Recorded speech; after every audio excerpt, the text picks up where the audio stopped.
What's up, guys? As you can see, I've learned a lot of the new wiring in the Yeeps hide and seek wiring update, and I'm going to be teaching you guys how almost everything in the update works. Let's go. Whoa. Oh, this is the new tech web. Pretty cool. So in the center here, we have the wires. These are all really essential for the entire thing. Over here, we have the pulse buttons, the small one, and the powered block. These are very essential as well. These supply power. We have the trapped wood up here. Up here, we have the wireless transmitters and receivers. Over here, we have the pulse gates where you walk through them. Over here, we have all of the logic gates. I'll get to those soon. Over here, we have the pulse delays and extenders. Over here, we have the screens. I don't own all these. And the light bulb and the computer monitor. Over here, we have the hidden wires, the hidden doors, the doors, barrier doors or barred doors, and the grates. We have the key stuff up here, such as the key dispenser and keyhole. Over here, we have all the decorations, the radiation bomb, and sticky radiation bomb.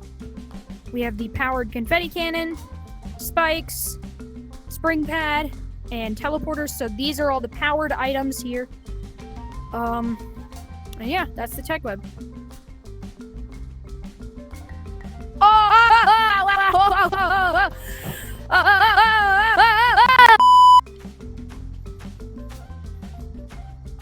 Okay, guys. So this is my redstone world. I will be explaining how all of the items work here. Let's go. Okay, we're gonna start out with the inputs. So this right here is the powered block. This just infinitely powers stuff. If you play Minecraft, this will remind you a lot of the redstone block in Minecraft. This right here is the trapped block. It looks like a block. There's multiple sizes of this as well.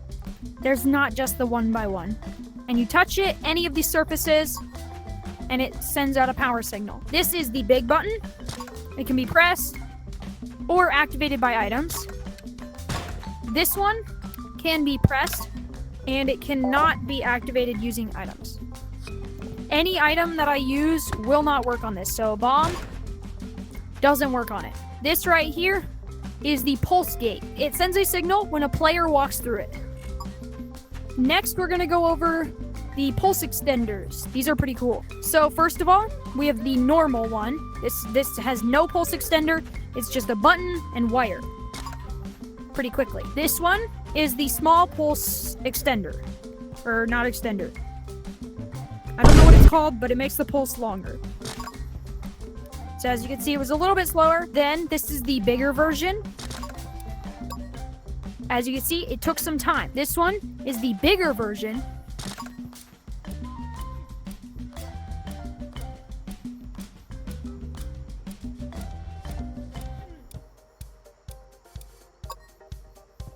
That one took a while. This one is the pulse extender. This one makes it stay on for longer. I'll put a comparison on screen. As you can see, it stayed on a little bit longer. Then this is the big version.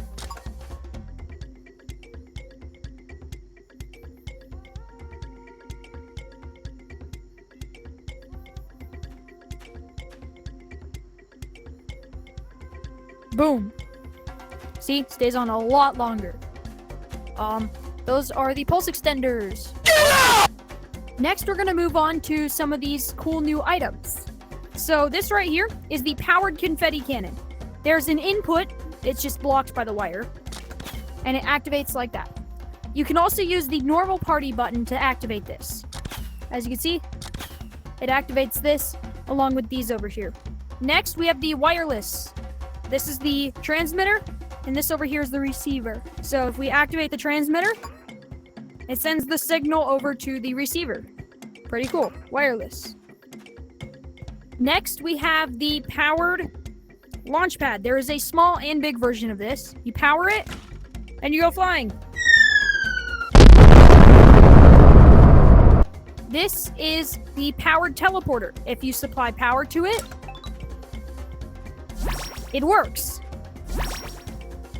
If there's no power, it does not teleport you.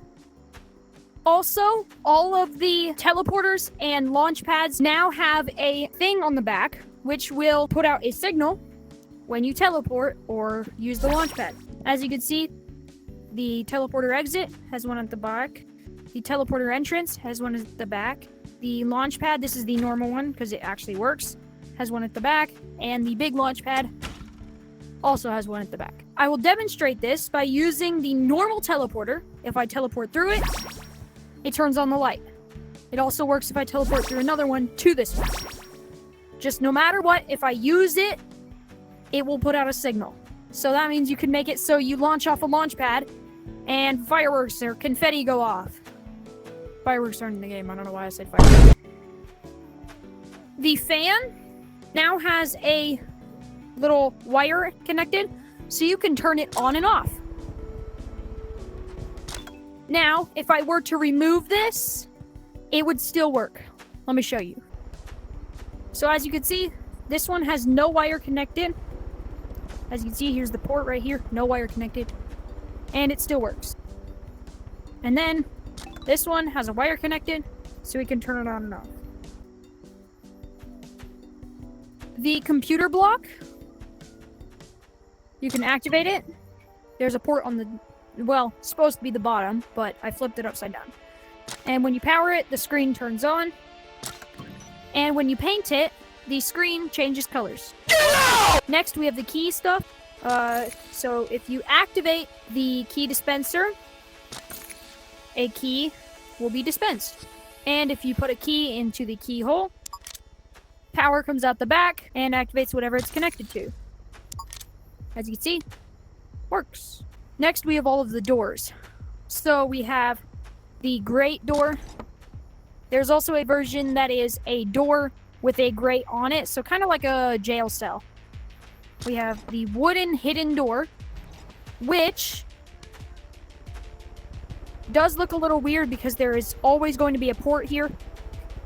So you can cover this up to hide it, or you could just leave it open. And then the normal door. There's also a version with these lines going upright like this instead of across. And there's a version with a keyhole right here. Instead of it powered, you have to put a key right here, and it works.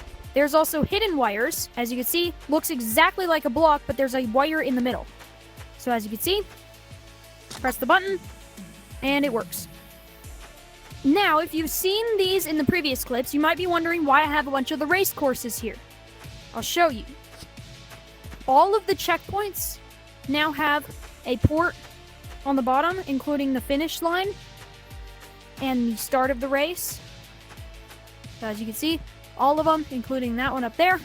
So whenever you get the checkpoint on the race, or whenever someone else gets it, so let's say you walk through this, or you activate this while you're doing the race, or you start the race, or you finish the race, it will put a signal out here and activate anything. So you can make it so you go through the checkpoint and it activates a bunch of hidden parkour and platforms.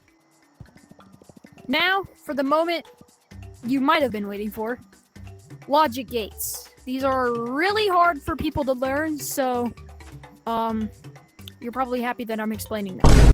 First up is the AND gate. So there's two ports on the side, and if the power goes through here and connects on both of them, it will put an output signal. So one of them doesn't work. Other one doesn't work. But when I activate both of them together, it creates a signal. Next up is the NOT gate. This one's pretty simple. When there's no signal going to it, it creates a output signal. But when you apply a signal to it, it turns off. Next is the XOR gate. So if I apply a signal, it turns on. If I apply a signal from the other one, it turns on.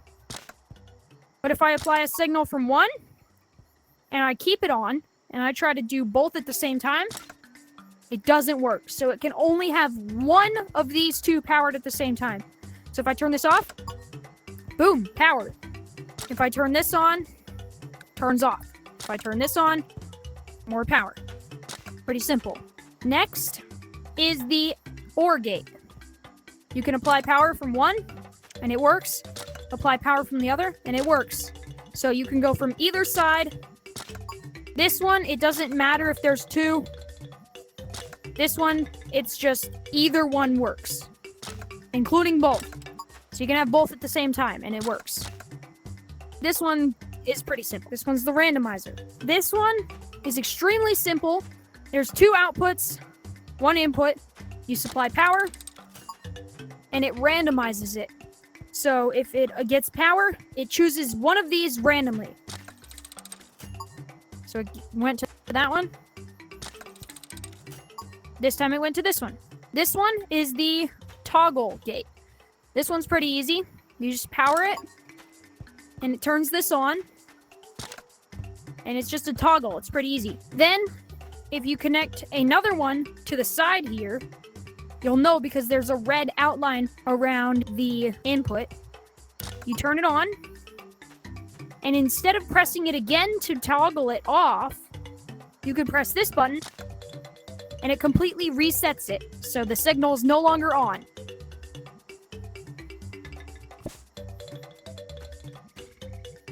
Oh! What's up? That's gonna be it for this video.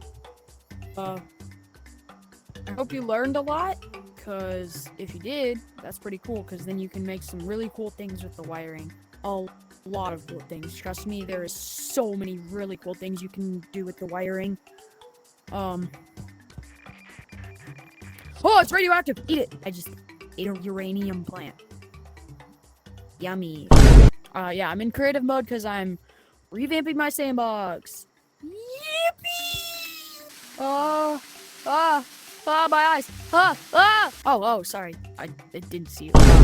Anyways, if you like this video, you can leave a like. If you had any trouble understanding any of the stuff that I tried to explain in this video, you can leave a comment down below explaining what you had trouble with, and I can try to help you out with it. If you really like my content and you want to support me, you can subscribe. I'm really close to 1,500. I have a Discord. You can join my Discord server down in the description. I do like video announcements, and I'll do codes and like Gorilla Tag and Yeeps and maybe some other fan games later on. And you get some special announcements from me. It's pretty cool. Join the Discord. But yeah. Subscribe.